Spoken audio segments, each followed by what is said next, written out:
Welcome to Anglo Bangla YouTube channel. আজ এই video লেসনে আমি তোমাদের 191তম পেজের যে আনসিন পার্টটা এবং গ্রামার পার্টটা রয়েছে সেটা আলোচনা করব। তো আনসিন পার্টটা দেখো পড়ছি। The number of migratory birds at the lake in Alipur Zoo has been dwindling for the past few weeks, and on Wednesday the number was down to about 100. Dwindling মানে কমে যাওয়া। তো আলিপুর চিড়িয়াখানার হ্রদে অভিবাসী পাখির সংখ্যা, অভিবাসী মানে বা পরিযায়ী পাখির সংখ্যা কয়েক সপ্তাহ ধরে কমছে। মিগ্রেটরি মানে অভিবাসী বা পরিযায়ী বা ভ্রমণশীল, সেটা কি হচ্ছে, এটা কয়েক সপ্তাহ ধরে কমছে। ডুইন্ডলিং মানে কমে যাওয়া। আর on Wednesday the number was down to about 100, এবং বুধবারে এটা কমে 100তে দাঁড়িয়েছে। Visitor who expected a large flock of birds during the peak winter period were disappointed to find only a few on the turbid water and several other roasting on the trees by the lake. টার্বিড মানে নোংরা জল, মানে কর্দমাক্ত জল। তো সাক্ষাৎকারীর জল যারা আশা করেছিল পাখির একটি বিশাল ঝাঁক শীতকালীন সময়ে, তারা দেখতে পেয়ে হতাশ পায়। They were disappointed to find only a few on the turbid water and several others roosting on the trees by the lake. তারা এটা দেখতে পেয়ে খুবই হতাশা হয়েছিল যে কেবলমাত্র কিছু পাখি কর্দমাক্তযুক্ত জলে রয়েছে এবং কিছু তাদের হ্রদে ধারে ডাক দিচ্ছিল। Experts said that only a few years ago at least 16,000 migratory birds could be seen in the lake during this period. তো এই এক্সপার্টস মানে বিশেষজ্ঞ, তো বিশেষজ্ঞরা বলেছিলেন যে কয়েক বছর আগে এই সময়ে কমপক্ষে 16,000 পরিযায়ী পাখি দেখা গিয়েছিল। But for the past couple of years this birds have been following different migratory habits. তবে গত কয়েক বছর ধরে এই পাখিগুলি বিভিন্ন পরিযায়ী অভ্যাস অনুসরণ করে আসছিল। They visited the lake in large number till the middle of December and then appeared for about 2 months. তো তারা ডিসেম্বরের মাঝামাঝি সময় সেই পর্যন্ত প্রচুর সংখ্যায় হ্রদটি পরিদর্শন করেছিল এবং তারপর তারা কমাস অদৃশ্য ছিল 2 months, মানে 2 মাস তারপরে তারা অদৃশ্য ছিল। They could be seen again in greater numbers towards the middle of February during their return flight to the foothills of the Himalayas and Siberia. তাদেরকে আবার দেখা যেতে পারে ফেব্রুয়ারির যে মাঝামাঝি সময়, সেই সময়ে যখন তারা হিমালয় ও সাইবেরিয়ার পাদদেশ থেকে ফিরবে, সেই সময় তাদেরকে আবার দেখা যেতে পারে। 5 varieties of migratory birds arrive at the zoo. তো 5 varieties of migratory birds মানে কি, মানে চিড়িয়াখানায় 5 ধরনের পাখির আগমন ঘটেছে। About 60% of them are lesser and greater whistling teals from the foothills of the Himalayas, while 30 are blue-winged Siberian gargani. তো এর মধ্যে যে 60% মানে 60% ছিল হিমালয়ের পাদদেশ থেকে একটা ছোট ও বড় ধরনের এক ধরনের হাঁসের জাত, ঠিক আছে, যেটা এখানে তোমাদের বলা হচ্ছে যে গ্রেটার হুইসেলিং স্টিল মানে এক ধরনের হাঁসের জাতকে বলা হচ্ছে। তো এটা 60% ছিল হিমালয়ের পাদদেশ থেকে, আর বাকি যে 30 আর ব্লু উইংড সাইবেরিয়ান গার্গেনি, মানে বাকি যে 30টি ছিল সেই 30টি কি ছিল, নীল ডানাযুক্ত সাইবেরিয়ান গার্গেনি। গার্গেনি মানেও এক ধরনের হাঁসের একটা ছোট্ট জাত, সেটাকে গার্গেনি বলা হচ্ছে। There are only about 15 to 20 pintail ducks from the Caspian and Siberian region.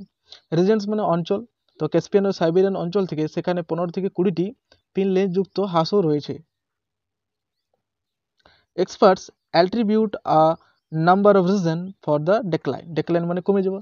তো বিশেষজ্ঞরা এই পাখিগুলি যে হ্রাসের জন্য বেশ কয়েকটি কারণ তারা বলেছেন। ডেক্লাইন হচ্ছে ক্রমবর্ধমান যে হ্রাস হচ্ছে পাখি, সেটার জন্য এক্সপার্টরা কারণ তারা বলেছেন।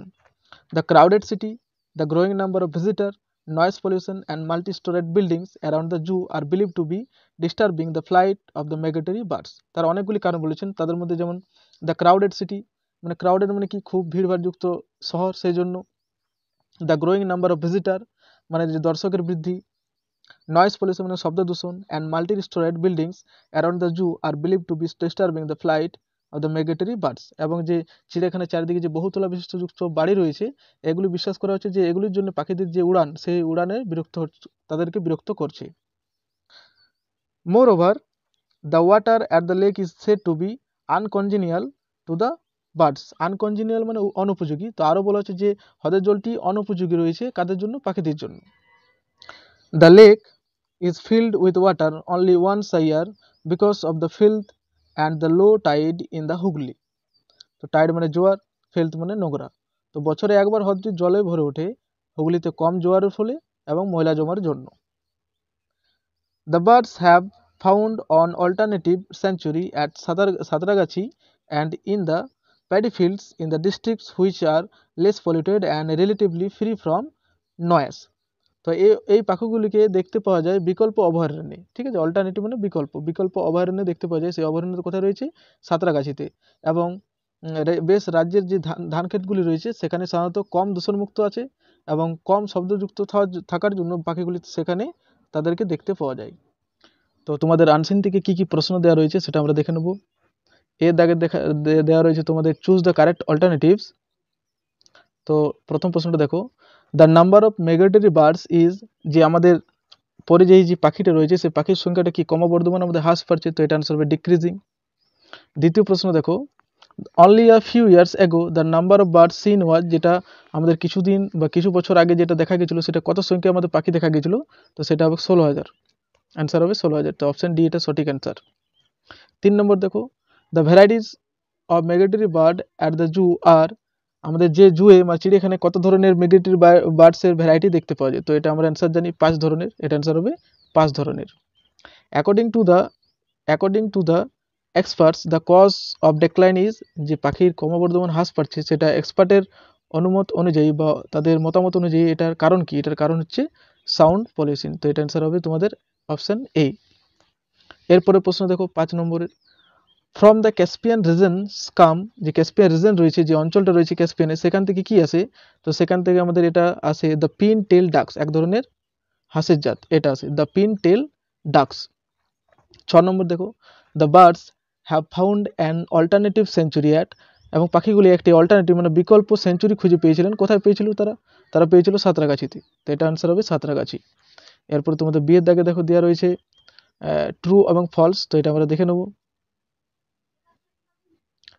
প্রথম প্রশ্ন, the migratory birds make their return journey to Himalayas and Siberia, তো এটা আনসার হবে ট্রু। এবং সাপোর্টিং স্টেটমেন্ট হবে তোমাদের, they could be seen again in greater numbers towards the middle of February during their return flight to the foothills of the Himalayas and Siberia. দ্বিতীয় প্রশ্ন, the crowd of Kolkata is one of the causes of the decline of migratory birds, তো এটা answer সঠিক, এটা হবে true. এটার supporting statement হবে, expert attribute a number of reasons for the decline of the bird, one of the reason is the crowded city। 3 নম্বর প্রশ্ন দেখো তোমাদের, the water of lake in Alipur zoo is healthy for the birds, যে আলিপুর জুয়ের যে চিড়িয়াখানার যে হ্রদের যে জলটা ছিল সেটা কি হেলদি ছিল পাখিদের জন্য, তো এটা আনসার হবে ফলস, কারণ আমরা জানি সেটা হেলদি ছিল না। তো এটা সাপোর্টিং স্টেটমেন্ট হবে, moreover the water at the lake is said to be uncongenial to the birds. Okay, এরপর তোমাদের রয়েছে 2 নম্বরের প্রশ্ন। দেখো প্রথম প্রশ্ন রয়েছে, how many varieties of migratory birds do visit the Alipur zoo lake in winter, উইন্টারে কত ধরনের বা কত প্রকারের আমাদের অভিযায়ী বা পরিযায়ী পাখি সাক্ষাৎ করতো, তো এটা অ্যান্সার হবে 5 varieties of migratory birds visit the Alipur zoo lake in winter. দ্বিতীয় প্রশ্ন দেখো, what do the visitor expect and what do they see, যারা দর্শক ছিল তারা কি আশা করেছিল এবং তারা কি দেখতে পেত, তো তারা আশা করেছিল কি, দেখো the visitor expect a large flocks of birds during the peak winter period, but they were disappointed to find only a few on the turbid water and several others roasting on the trees by the lake। এরপরে প্রশ্ন দেখো 3 নম্বর তোমাদের রয়েছে, when do migratory birds have their return flight, তারা কখন ফিরে আসতো মিগ্রেটরি বার্ডগুলি, তো এটা অ্যান্সার হবে, migratory bird have their return flight again in greater numbers towards the middle of February, মানে ফেব্রুয়ারির মাঝামাঝি সময় তারা ফিরে আসতো।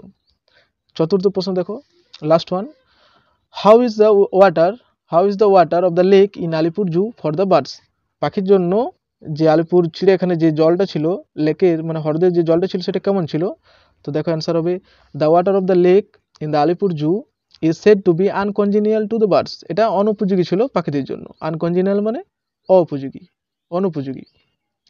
এরপর তোমাদের রয়েছে গ্রামার পার্টটা দেখো। প্রথমে তোমাদের দেওয়া রয়েছে, fill up the blanks with the most appropriate option from the alternative given within the brackets. ব্র্যাকেটে তোমাদের অপশন দেওয়া ছিল, এটা টেক্সট বুকে টেক্সট পেপারে দেওয়া ছিল, সেটা আমি নিইনি। তো সেটা যেটা সঠিক অপশন হবে সেটা তুলে তোমাদেরকে এখানে লিখতে বলা হয়েছে। তো দেখো আমি করেছি, that he had a good educator in his early childhood, he would be a successful man in his later life, is acknowledged by his friend. Okay, এটা অ্যান্সার হবে প্রথমটা হ্যাড, দ্বিতীয়টা হবে উড বি এবং তৃতীয়টা হবে ইজ অ্যাকনোলেজড। এই letter বানানটা mistake হয়েছে, এটা LATER হবে, এই লেটারটা হবে না। ওকে, এটা তোমরা অল্প দেখে নিও। দ্বিতীয় প্রশ্ন দেখো, 5 নম্বরে তোমাদের দেওয়া রয়েছে ডু অ্যাজ ডাইরেক্টেড। তো প্রথমে তোমাদের একটা অ্যাফার্মেটিভে করতে বলা হয়েছে সেন্টেন্সটাকে, Claude and I never quarrelled. তো এটা অ্যান্সার হবে তোমাদের Claude and I always accord. দ্বিতীয় প্রশ্ন দেখো, give it to your headmaster. এটা ভয়েস চেঞ্জ করতে বলা হয়েছে, তো এটা আমি দুভাবে করেছি। প্রথমটা দেখো, you must give this to your headmaster, এটা তোমরা করতে পারো, অথবা তোমরা এটা করতে পারো, you are order to give it to your headmaster. তৃতীয় প্রশ্ন দেখো, তৃতীয় প্রশ্ন তোমাদের দেওয়া রয়েছে rewrite using adjective form of disgrace. ডিসগ্রেসের যে অ্যাডজেক্টিভ ফর্ম ডিসগ্রেসফুল সেটা তোমাদেরকে ইউজ করে লিখতে হবে। I think it no disgrace to occupy my place, এটা ফেবেল থেকে দেওয়া রয়েছে। তো এটা দেখো তোমাদের অ্যান্সার হবে it is not disgraceful to occupy my place. Next তোমাদের ফ্রেজাল ভার্ব রয়েছে, the girl resembles her mother. Resemble মানে সদৃশ্য বা একই দেখতে পাওয়া, তো এটা প্রায় ইম্পর্টেন্ট কোয়েশ্চেন। রিজেম্বলেন্স যে তোমাদের ফ্রেজাল ভার্বটি হয় সেটা হবে টেক্স আফটার, কারণ এখানে অ্যাস যোগ করা রয়েছে, তাই আমি টেকের সঙ্গে অ্যাস যোগ করে টেক্স আফটার করব। No one can tolerate such bad manners. Tolerate মানে সহ্য করা, তো এটা তোমাদের V1 ফর্মে দেওয়া রয়েছে, তাই আমি V1 ফর্মে ব্যবহার করব, পুট আপ উইথ, এটা সঠিক অ্যান্সার। এবং over exercise causes harms to his health. Causes harm মানে ক্ষতি করা, তো এটাও যেহেতু তোমাদের অ্যাস যোগ করা রয়েছে এবং V1 ফর্মে দেওয়া রয়েছে, তাই এটা অ্যান্সার হবে টেলস আপন। তারপরে দেখো তোমাদের দেওয়া রয়েছে fill in the blanks with article and appropriate preposition. Preposition বসিয়ে তোমাদের এই ব্ল্যাঙ্কগুলিকে পূরণ করতে বলা হয়েছে। এটা তোমাদের ফাদার্স হেল্প থেকে টেক্সচুয়াল গ্রামার দিয়ে দিয়েছে, তো এটা অ্যান্সার হবে lying on bed so me realised with a shudder that it was Monday morning. তো প্রথমেটা হবে অন, দ্বিতীয়টা তোমাদের উইথ এবং তৃতীয়টা হবে এ। ওকে, এবং লাস্ট ওয়ান তোমাদের দেওয়া রয়েছে similar meaning. Find words from the unseen passage question number 3 which means, মানে একই কাছাকাছি মানে যুক্ত যে তোমাদের 4টি ওয়ার্ড রয়েছে সেটা তোমাকে আনসিন থেকে খুঁজে বার করে এখানে লিখতে হবে। যেমন মাটি মানে আমরা সবাই জানি যে কাদা যুক্ত, তো একইভাবে আনসিনে আমাদের ব্যবহৃত হচ্ছে টারবিড। এটা তোমরা আনসিনটা পড়লে ভালো করে দেখতে পাবে, টারবিড মানেও কর্দযুক্ত বা কাদাযুক্ত। দ্বিতীয় প্রশ্ন দেখো, প্রোটেক্টেড এরিয়া ফর বার্ডসের জন্য সংরক্ষিত জায়গা, সেটাকে আমরা কি বলি? স্যাংচুরি বলি, অভয়ারণ্য, যেখানে বার্ডস এবং বিভিন্ন পশু পাখি তারা সুরক্ষিত থাকে। বিকামিং লেস মানে আস্তে আস্তে কমে যাওয়া, তো সেটাকে আমরা ডুইন্ডলিং বলবো, এবং ডিক্লাইনও বলে যেতে পারে। তো ডিক্লাইন আমরা এখানে ব্যবহার করবো না, এখানে আমাদের খুব ভালো শব্দ হবে ডুইন্ডলিং মানে কমে যাওয়া। গার্বেজ মানে নোংরা, আর ফিল্থ মানেও নোংরা, তো এটা সঠিক অ্যান্সার হবে ফিল্থ।